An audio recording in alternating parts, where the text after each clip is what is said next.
What would I want to achieve in 2023 if all things are equal? I bet there are expectations, there are things you want to see happen for you and maybe your family in 2023. But several times we've also seen that even after making some of these New Year resolutions, we end the year without achieving them. So I want to ask that question. What are the things we need to look out for before we make our New Year resolutions?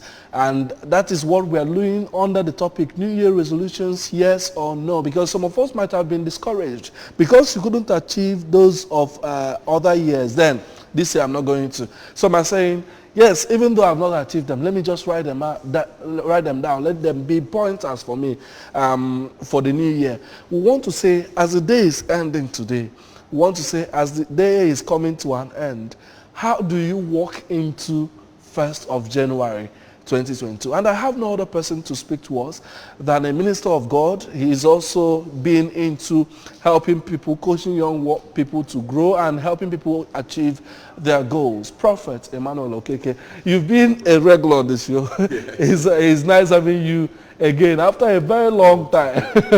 Welcome. I'm happy to be here. All right. So let's get into the topic. New Year resolutions. When the year is rounding up like this, we begin to say, look at the places where I haven't got it right in the ending year. Look at the places where I want to improve in the new year. What should be pointers for us? If you're trying to make a decision for the new year, what are you going to even look out for? What are the things that should concern you at this time? You see, this is a very, very important question because a lot of people make New Year resolutions and we talk about things we want to do. More especially people talk about weight loss. And at the end of the day, I think I made one for weight loss and I don't know if I did well. But Okay. So it's a very important thing. I think one of the things I think people should look into this time around should be in the place of saving. Okay. In the place of saving, considering the fact of the economic and everything, I think in the place of saving. And one other thing that helps us to be able to fulfill this New Year resolution is about determination. It's a lot of times we make our outline maybe 10 things I want to achieve in this 2020 something, but at the end of the day, when the thing it doesn't always go the way we plan it, because it's never going to go the way you think it should go, because there are circumstances that you don't see. So you always end up affecting what you have planning. But if you have determination that these are the things, and please give a realistic goal. Okay. Most time we don't give realistic goals. How do you know realistic goals? Because some people feel this things is something I can do. If I can not do them this time, I shouldn't. You get? How do you know the realistic goals? I think it's that, in as much as it is wise for people to have high expectation of what they want. For example, let's say somebody's saying that, okay, this 2023, I'm going to be saving or I'm going to be building, for example. And then you've checked your bank account and what you have. Last year you were not able to save up to ₦1 million naira. And this time around you're saying you're going to build a house worth 50 million naira. You see, this one is working based actually because you were not able to save that amount last year. So what makes you think you're going to, so people have this mindset that something might just happen along the way and I will hit some huge amount of money and then make some change and everything. But if we set realistic goals in the sense that we know that, okay, last year I was able to pull out $1 million. So this time around I'm going to save close to maybe 6 or 5 million. It's a realistic goal. For example, you see somebody said, okay, this year I'm weighing 200 kg, I'm going to lose 50 kg. It is possible. But if you check the track of time, the years and the goals you've set in place, were you able to cut it? No, you're not able. So you were able to lose maybe probably 10 kg last year. So why not make it realistic? Because this year I'm going to lose maybe 20 kg. It's realistic goal. And sometimes when we put that margin so high, we find it difficult to be able to accomplish that margin. Because in fact, it looked ridiculous. It's impossible for you to achieve. Not like it's not possible, but based on what you have seen yourself achieve over the time, it looks impossible to achieve. So you're saying that when you are making your New Year resolutions, you should consider what you've been able to achieve. Yes. And then maybe look at the possibility of pushing a bit more. But let me look at the place of savings. Some of us do not even know how we earn. For instance, someone who is an artisan, there is no way he can even determine how much he had made this year and how much he has spent so far. He's just calculating it based on, look, this is the kind of money that comes in. He is not calculating the huge financial expenses also those recurrent expenditures that there is no way you can avoid. So how do you begin to be realistic? Do you have to start writing down how your expenses and income come so that you can actually do a realistic goal, especially when it comes to finances? Now, when it comes to that finances, I believe in percentage saving. Okay. Because if you say, I'm going to be saving maybe 10,000 naira every month, based on the kind of job you talked about, the person might not be able to pull out that kind of amount. But then when I say I'm giving 10% of my earnings or 20% of my earnings, I'm going to be saving, no matter the consequence, I'm going to be saving this amount. You know, one thing I've learned is to be able to divide money into 3 places. Okay. So you make a 10,000 naira, 1,000, you can separate into 3. One group is for maybe your upkeep in the house, rent and everything. One is for saving. One is for millennials expenses and everything. So, and you have to be strict on yourself. You have to pretend that money is not there. And that's why some people have bank accounts. They have a bank account they don't have an ATM card for. They don't have access to just go and make withdrawal, more like a saving kind of account. So you have to be disciplined. Now you say by percentage. Because, you know, the rate of what is happening, the dollar and everything that is happening right now. So if you are not saving, it's going to be a bit more difficult for you. And, you know, we are ministers, when people are not able to manage their finances, they end up blaming Lord God for everything. They say, he's not working out, I've prayed. It's not just really about prayers. While you have made your prayers, you should be able to know how to make your savings as well. Okay. And that is one of the problems we have. So if people are able to get it right in their savings, then there will be less unnecessary, in quote, prayer points. Okay. Yes, because you're able to make savings. So saving by percentage, I think it's a very good idea. Because if you say I'm going to be saving for 5,000, at the end of the day, 5,000, what if dollar gets to maybe 1,500? Yeah. You find out that the 5,000 that you've saved is nothing. Can't even afford anything. So, but when you save by percentage, you're on a safer zone. So whatever amount that comes your way every single time, and you have to be, I think there is this thing they used to, like a piggy bank, where people put money. You have to be disciplined, because if you put it in your bank account, one day you might be tempted. Yeah. So that's the place of determination and discipline as well. So we have to be disciplined to be able to save this amount. Okay, now, leaving the financial aspects and to other social issues, you know that whenever the year is ending, some people write down, some people make up those decisions in their mind, and then they begin to say, these are the things I want to achieve. You've talked about making realistic goals, but I want us to also look at other factors that might make someone not to achieve those goals you targeted to achieve.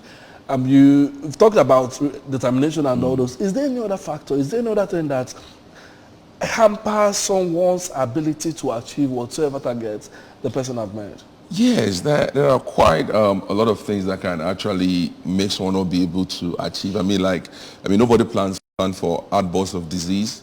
There's a lot of things out there that can actually affect your changes, and family members, expenses, people you're going to be helping, and the rest. So there's a lot of things out there. I don't want to go so much on the spiritual angle of faith as well. There are spiritual manipulation. There are a lot of things that are going on out there. So quite a lot of things. Being in a relationship also is not going to help you save a lot of money as well. Being in a relationship is going to help you save a lot of money. It's going to help you. It's going to make you spend more than saving. And then, it still boils down to also the economy, because you find out that a lot of things are getting expensive, but find out that the salary is still at one place. Yes. It doesn't increase. So even reducing, if you consider it by dollar rate. I'm telling you, so it's even reducing, so you're not able to get anything anymore. So I think that if we are to look into those things that might cost it, I'm going to talk about sickness, because you see what happened at the COVID. Yes. See what nobody planned it. It just shut down every single thing out there. So I think that is one thing I can actually say that's one of the things that can affect it. Apart from determination, if you're not having enough determination or zeal for what you're trying to do, then I think that's it. So how do you make readjustments, maybe in the year? When you find out that, look at these things, look at these realities, they are making me not to achieve what I want to achieve. How do you make readjustments in the year so that you don't end up the year disappointed? Because you see people ending the year and they'll be like, let this year pass. As if everything about it is evil. But when you actually realize, you discover that there are positives in the year that you should actually celebrate. So how do you get into that mindset? There have been readjustments that will actually make you happy and proud of whatever achievement you've made. Yes, I think one of the things that can help a lot is friendship. Friendship with the right kind of people. Okay. The right kind of people have the right kind of mindset. The right kind of mindset has the right kind of atmosphere. You see, one of the problems we face is that we make friends with people who are not seeing ahead of time. They see now and they eat now. They don't think about tomorrow. But if you have friends that can foresee ahead, they can be able to sense what could be happening in the market, what could be happening in the business world, what could be happening, they can help push you forward. Okay. You understand? They can help push you forward. So if we have the right kind of friends, I believe it's going to help us a lot. Because you see, oh, those having friends that always think about, we make 10,000, we eat it today, nobody knows tomorrow, you can die tomorrow. That mindset is actually very wrong. Okay. And for the fact that you're not able to achieve that particular goal you've set for yourself for the year, does not mean that you failed. Yeah. It just means there are a lot of things that you didn't plan that came. So this time around, but if you have certain atmosphere around you, certain kind of, there's certain relationship that opens door for you, gives you access. There's certain person that can be around you. They may not actually give you financial aid or financial help, but they are creative. They are creative thinkers.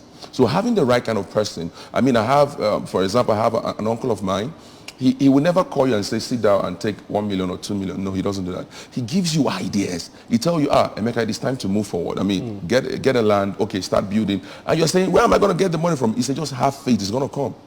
I found out that when you start walking by faith, start building, God provides. But sometimes we want to see it. We want to see the money to come before we start. Sometimes you have to take that leap of faith. You have to believe. You have to believe and you start walking it. For example, it's like the perfect example was what happened to the people of Israelite when they get to the river. They were supposed to part. All of them were confused. And Moses said, and God said to Moses, what are you holding? He said, hit it there underwater. And when they hit it, the water did not split immediately. They had to take faith to walk. As they were walking, the water began to part ways. So that is where it comes. That's where faith comes as well. We have to trust that, okay, I have to have the right kind of people, the right kind of mindset. You can imagine when you feel like your whole world is over and a friend of yours calls you on the phone and say, hey, brother, I just got this idea. It's going to help. So you can partake of someone's idea and take maybe a 10% of that person's idea. Someone can say, okay, I have an idea. I don't have money right now, but I have this idea. It's going to help us out. You might have a connection that can help. All right. So before we just go, because the time is actually out of our sight, how do you plan for your New Year resolutions? You've said, I want to maybe reduce weight this year. You are saying, I want to build a house this year. I want to start this project this year. How do you plan for it? How do you plan and take care of some of these contingencies that might come up? For me as a minister, the way I plan is also quite different from the way a lot of people also plan.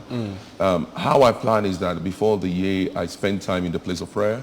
I try to find that, you see, the Lord has this blessing that can allow us to see throughout the whole year and know what is going to come. So when you press on in prayer, the Lord can reveal to you. He said, okay, son, I want you to do this. There's nothing as strong as being in the will of God. Okay. So if you are in the will of the Lord and the Lord is telling you, okay, this year, this is the plan. God has a plan for us. If you read the thing, he said the days of your life are already written in the book. So all I do is peep into what God has for me. Okay, God is saying, okay, this year, Emmanuel, you're gonna be doing this. You're gonna be winning more souls. You're gonna be maybe, for example, you're gonna be building a church or something like that. So I already know that this is the plan of the Lord. So all I have to do is believe it. So for everybody out there, I think what I will always say is that sit down. What are the realistic goals? Make a list of the realistic goals. Then make the list of those ones that seems impossible.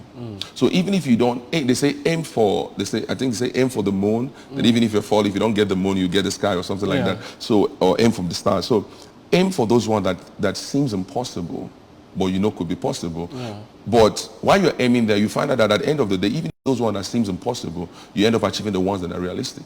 Okay. So I think that is the plan. So aim on this one, make 2 lists. This is where I'm going, but this one look realistic. Yes. But let me aim for this one. Let me pretend this one is not here. Then at the end of the day, when I bring out my yearly book of my plans and I see that I didn't get here, but you find out that since you didn't get here, you got this one. But you didn't get to the big picture, but the minute ones that will set the foundation. Yes, for that. Yes. Thank you very much. I always love to have you on the show. Prophet Emmanuel Okeke. Thank you for joining us on the Weekend Show. And this is actually the last edition for the year and even the last day of the year. Thank you for joining us on the program.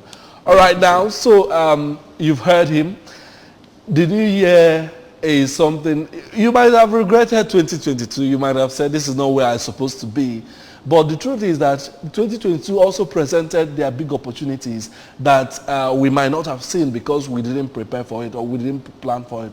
Get into 2023 planning, being realistic, being determined to achieve that one goal or those resolutions you have for the new year. I am David Obokwasile. We'll now take you over to our breakfast news studio for news at 8. Join us.